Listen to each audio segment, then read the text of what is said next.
Hey guys, welcome back to another tutorial video. So in today's video, I'll show you how to switch phones in Duo Mobile. So if you've upgraded to a new phone, then just follow along. First, install Duo Mobile on your new device and sign into the accounts that use Duo authentication.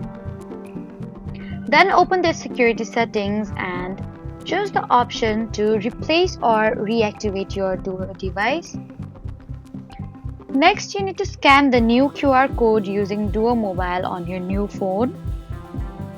Then repeat the process for any additional accounts protected by Duo. And once you've confirmed everything works properly, you can remove the old phone from your account if necessary. So that was how to switch phones in Duo Mobile. Don't forget to like, comment, and subscribe for more helpful tutorials. Thanks for watching.